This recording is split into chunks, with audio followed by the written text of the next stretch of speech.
Okay, folks, I think I'm going to get started, everyone. I know there's still some people out at the boards, but I'm going to go ahead and get rolling here.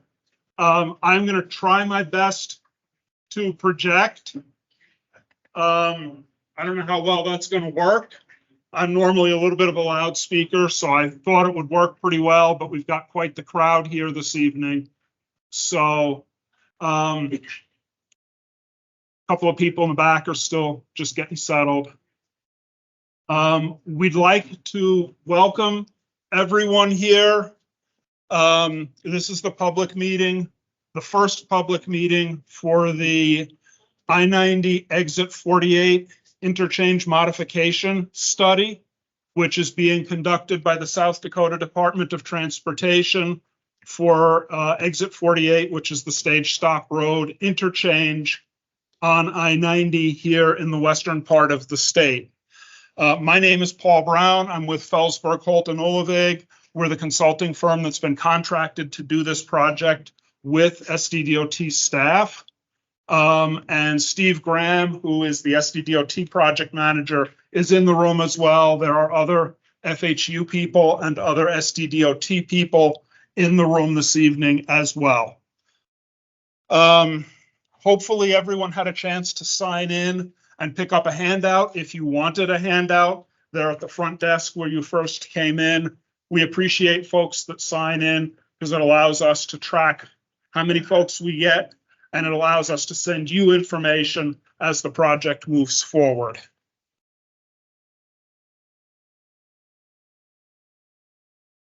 And technology is going to be the death of me. So really quickly, the SDDOT, or South Dakota Department of Transportation, mission is to efficiently provide a safe and effective public transportation system. And the goal of this project is to improve safety and efficiency at the Exit 48 interchange. The project purpose and need for this study: the existing interchange has limitations. I've heard about several of them in the room tonight. I'm sure we'll hear about more of them over the course of the evening. There are sight distance issues. There are narrow roadway shoulders. There's inadequate access spacing between driveways and between streets.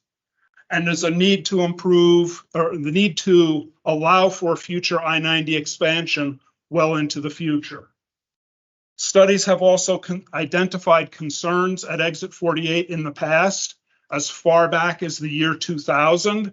So we've been working forward, trying to address interchanges along I-90, and this is the next one on that list. The purpose of tonight's meeting is to involve you, the public, in the planning and design project for the interchange, give you an overview of what we're going to do in the project, and gather your input and comments so that we know that you're telling us what you want to see as members of the public for this interchange. And it's not just us sitting in a black box somewhere putting this together. The project study area is along I-90 between Exit 46 and Exit 52. Exit 46 is Elk Creek. Exit 52 is Peaceful Pines. Of course, the subject interchange is Exit 48, Stage Stop Road, which is right down the street here. Just for context, and I know a lot of you are aware of this because I've heard a lot about it already tonight, the Exit 46 interchange is currently under design and is expected to start construction here in later in 2024 or in 2025. We are reflecting those improvements in all of our future year work for our project at Exit 48. Our project limits at Exit 48, as we window in on the actual interchange, start at Sturgis Road, west of the freeway, and go across to LaRue and Truman Road on the east side of the highway, and includes the ramp terminal intersections and all those streets in between. A little bit more background. The study that first identified issues at this interchange was the I-90 Corridor Preservation Study that was completed in 2004, so about 20 years ago now. There was an environmental assessment study, which was done in 2008, which similarly identified issues. And the DOT does, every 10 years, they do a decennial corridor study for the interstate network. The one in 2000 was the one that spawned the corridor preservation study. The 2010 and 2020 editions of that study identified needs at Stage Stop Road.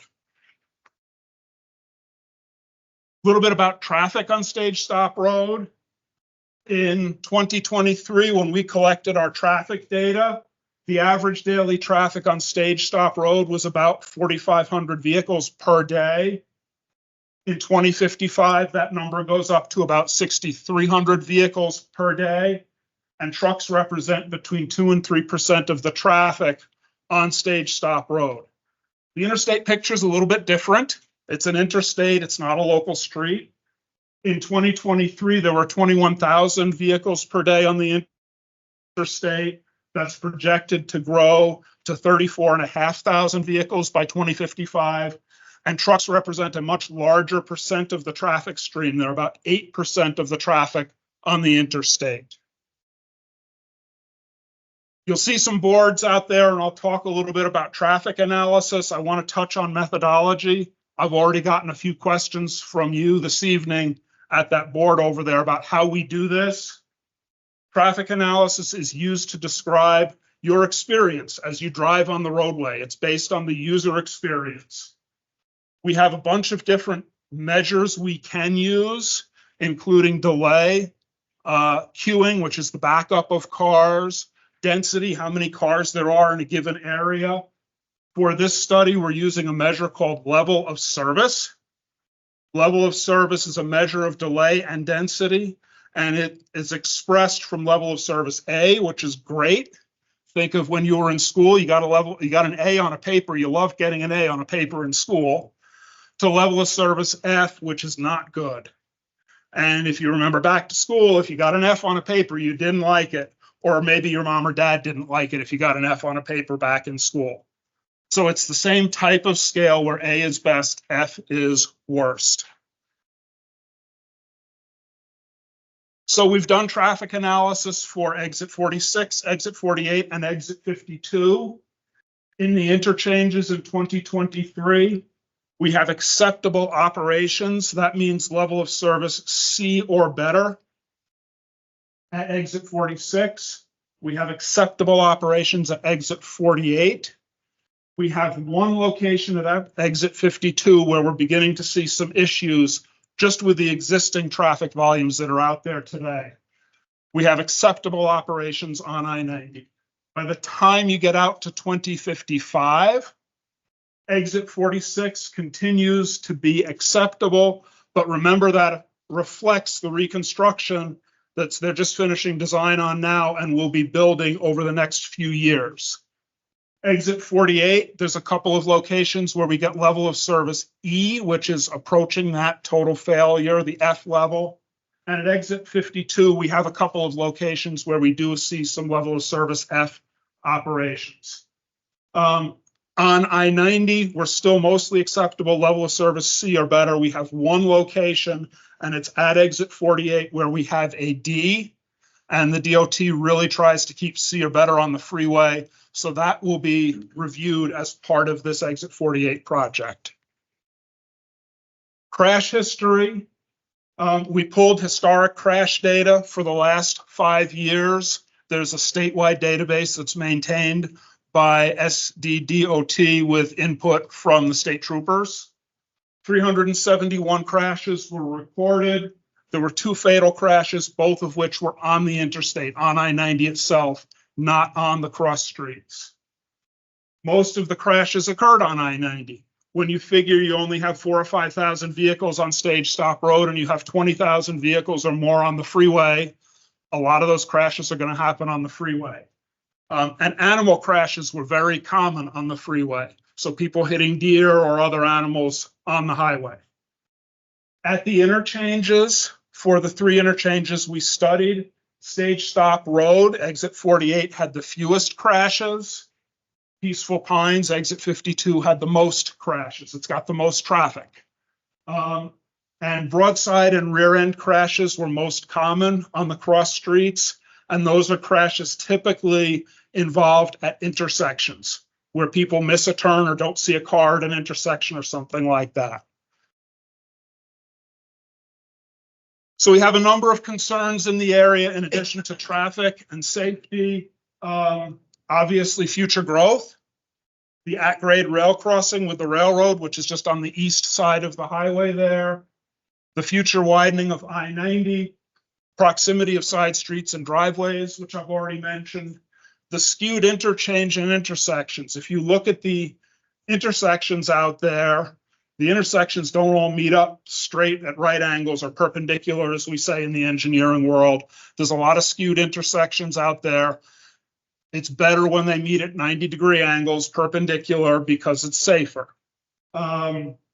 Proximity of the railroad, sight distance issues. You know the topography out there. The road goes up and down. The interchange goes up and down. And it's just hard to see sometimes when people are trying to make turns and so on. There's some missing pedestrian and bicycle connections, which are particularly important with the school right here. And then the bridge condition and age is a concern that we're looking into as well. The bridge was built when the interchange was first built. There's been maintenance work, but it has not been changed significantly since the interchange was first built. So I'm going to talk about the interchange options. I know a lot of you have been clustered around the maps that we have in the room for the different options. So I'm going to go through this pretty quickly. I don't want to keep you all here till all hours of the night. Previous studies have identified 7 different concepts for the interchange. Those 7 concepts are out there on the boards. They're also in the slideshow. And they've also identified 3 options for connectivity on the east side of the railroad, whether you connect up to exit 46 and how you bring Stage Stop Road back into the alignment if you're moving the bridge to make it perpendicular to the freeway. Cross sections we've also included. We're going to widen I-90 to meet current standards and to allow for the potential addition of 1 new lane in each direction. 3 lanes on Stage Stop Road, which is what the bridge is today, is what's currently shown in those options. We do not think it will need to be widened over the bridge, but we are still studying that. So that may change over time. And then we're going to get the shared use path, which is in local and county planning documents and is also a DOT requirement to have multimodal access for bicycles and pedestrians through the interchange. And the options do reflect JB Road and Siouxland Road access changes. This was identified in that 2004 study that was completed. At both of those locations, they came in, if anybody's been in this area long enough, you will remember they came in right next to the ramp terminal intersections. And both of those have been pulled away from the ramp terminal intersections. So that was a recommendation of a previous study that's already been put in place. So I'll run through the options really quickly. They're out there for everyone to look at in more detail. There's a no build option, means we do nothing. It's what's out there today. We use that as the base to compare other things to as we go through the study. Option number 1 shifts the diamond so that it's perpendicular to the freeway and it goes over it goes over the freeway and it goes over the railroad. So there's no more at-grade railroad crossing. Option 2 is a diamond interchange on the existing alignment where Stage Stop Road is today, and it retains the existing configuration of the interchange, and it also keeps the at-grade rail crossing. Option 3 shifts the diamond north, and it puts Stage Stop Road underneath the freeway instead of over top, and it keeps the railroad at grade. So you'd meet the railroad with a crossing like you have out there today. Option 4 goes to a single point urban interchange, which is a different style of interchange than is out there today. There are several of them in Rapid City. The one that comes to my mind is exit 61, which is Elkvale, but there are several others. in Rapid City, and everything comes together one traffic signal in a single point urban interchange instead of having the two intersections on the opposite sides of the highway. So option 4 is a single point interchange with stage stop road under I-90 and an at-grade rail crossing. Option 5 is the single point without realigning stage stop road, keeping stage stop road where it is today. That would have an at-grade rail crossing. And then there's a single point option with stage stop road over both the interstate and over the railroad.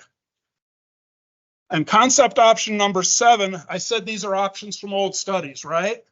Concept option number 7 puts the interchange right about where we're standing right now. When that option was developed, this school wasn't even built. But now that the school is here, we're not going to pursue that option any further. But I just, we're trying to document how we got to where we are today. Crossroad options. This is on the east side. This is how we connect in. And these are also out on the boards if you want to look at them more closely. We can take stage stop road and just connect it back in, sort of as a straight. It'll have some curves in it, but just a straight connection. There's been talk in planning, regional planning documents of connecting stage stop road up to Elk Creek Road. If that connection were made, we could tie into that connection. So that's option B. And then option C takes stage stop road around and makes it an extension of Qual Road, essentially. And then traffic coming in from stage stop road further east would have to turn either right or left. So again, there's maps out there. You can look at those in more detail as you wish. Cross sections for I-90. How many lanes do we have and what else do we need to put out there on the freeway? The top one, and again, these are out there for you to look at, is proposed with the current 4 lanes that are out there today. We would push things out just a little bit to leave enough room in the middle for the bottom one, which is the future widening to 6 lanes. So by pushing everything out now, when SDDOT has enough traffic on the freeway to need to widen I-90, they can build the new lanes on the inside and not disturb anything on the outside. Cross sections for stage stop road, the cross street. Generally, we plan on, subject to further analysis, we plan on maintaining what's out there today. So west of I-90, it's 5 lanes, 2 lanes in each direction, plus a center turn lane. Over the bridge, it's 3 lanes, 1 lane in each direction, plus a center turn lane. And once you get east of the interchange, it's 2 lanes, 1 in each direction. We are looking to see if we need to add turn lanes at some of the intersections on the east side. And we're also looking to see if the whole thing just needs to be 3 lanes across to some point, to Ruby or to LaRue or one of those roads on the east side. We're looking at that. We don't have that answer yet. One of the other things we are doing as part of this effort is what we call an environmental screening report. It's not a full environmental analysis per federal, what they call National Environmental Policy Act or NEPA requirements. It documents a bunch of information that can go into that NEPA analysis, which will be the next project for this interchange, or the next phase for this project. The screening study is still developed in accordance with state and federal requirements. It examines a 500-foot buffer around the entire study area, and it allows us to prepare for the NEPA process. And the NEPA process will then focus in on the exit 48 interchange and the things that the exit 48 interchange alternative might affect from the environmental perspective. So some of the key elements that are being considered in the screening study: biological resources like threatened and endangered species, wetlands and other water resources, and I know that's an issue that I've heard several times this evening.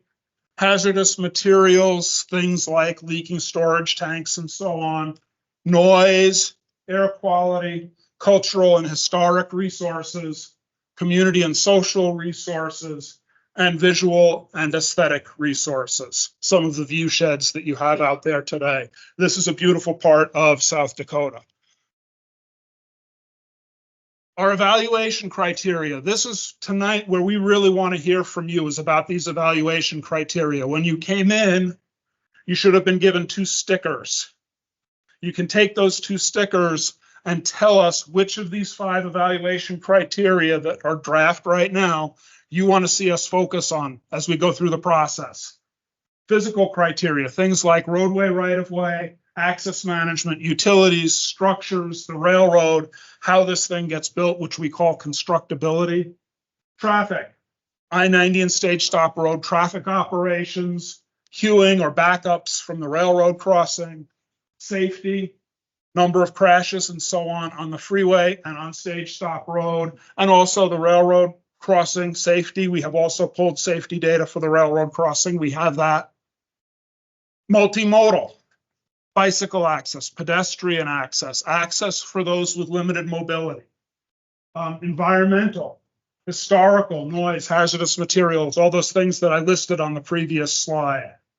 We need your input. Help us choose which ones of these are the most important to this community so we can tailor our evaluations accordingly. So if you didn't get the 2 dots, or if you didn't see the board over there that has the jars that you can stick the 2 dots on, find somebody and we'll help you go through that effort for us. Tentative study schedule, existing conditions, future needs. That's what we're showing you tonight. We're showing you the future level of service. We're showing you the fact that the bridge is going to be 50 years old here very shortly. So that's been taken care of. We're doing this public meeting now as we start to go through the options, take that list of 7, get it down to a much shorter list that we can really focus on. So we'll refine and evaluate that shorter list. Then we'll do a screening process where we take the shorter list where we've done more detailed analysis and try and winnow that down one more time to get to a most technically preferred or most technically feasible alternative for the project. At that point, we will come back out. We will have another meeting just like this one.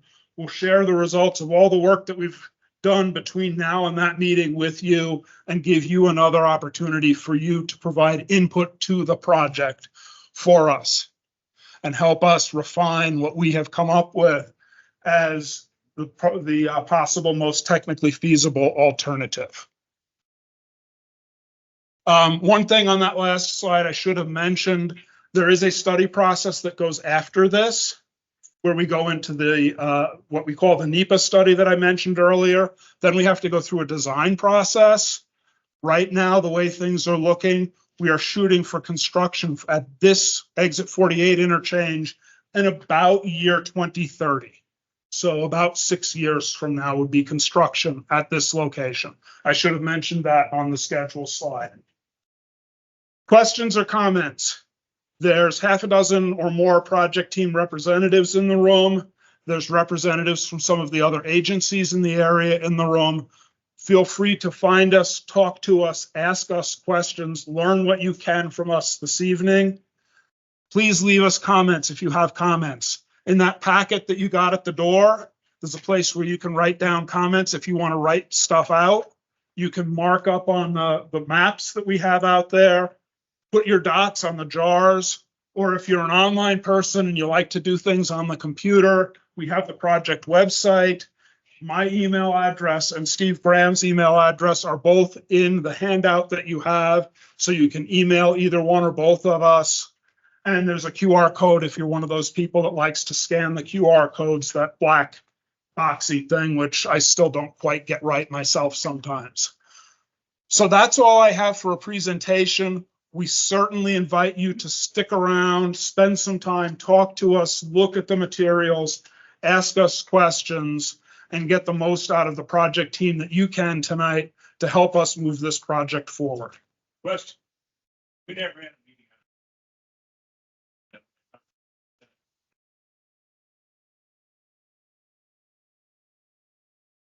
And there are some folks here that are involved in the Exit 46 project. I don't know off the top of my head who they are, but we can certainly answer that question and get you in touch with somebody that's working on the Exit 46 project. There are a couple of folks in the room that are working on that. Options 2 and 5 maintain the alignment of the road, stage stop road. But I presume the bridge would be removed anyhow and reconstructed. Yes, the bridge would be removed and reconstructed with options 2 and 5.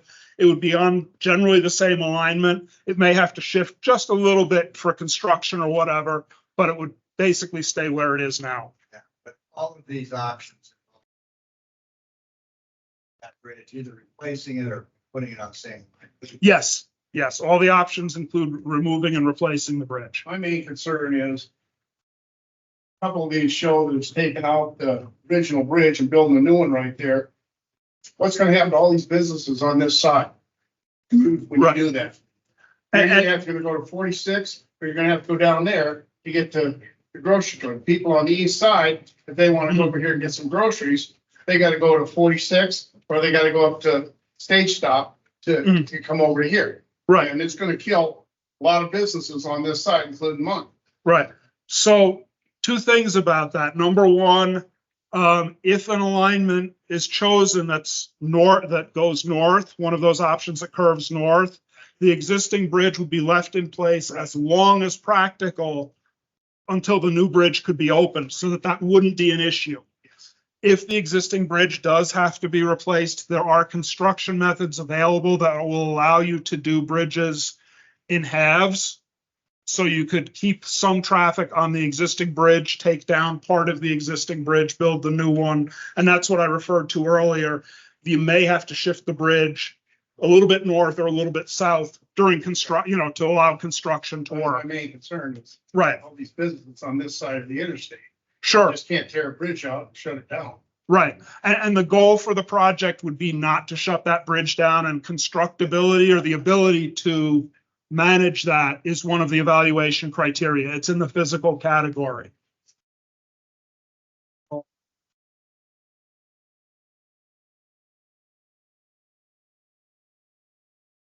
Yes, You also have,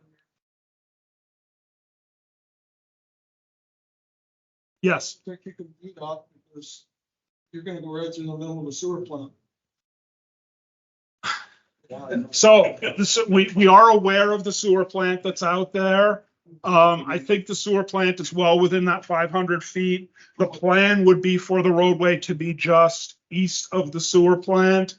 At least that's what's shown in the comprehensive plan. Appearances, appears that they keep expanding the sewer plant to the east too. That may be, that may be, but the goal of this project is not to build that connection. The goal of this project is for the interchange, but we want to make sure that we reflect that connection if that connection is made, and that we can accommodate that connection. And if that connection is made, that our interchange works well with that connection.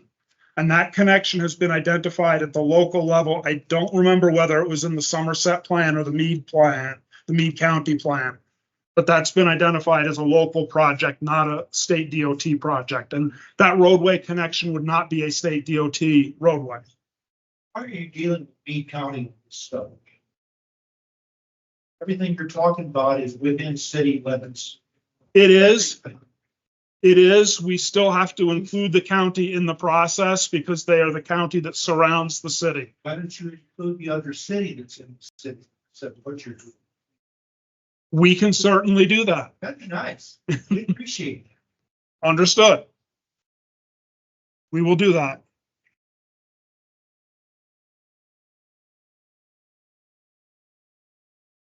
Okay, hearing no other input right now. Again, I invite you to go out in the room, look at the boards, ask questions one-on-one, and give us your feedback. Thank you for attending. Have a good evening.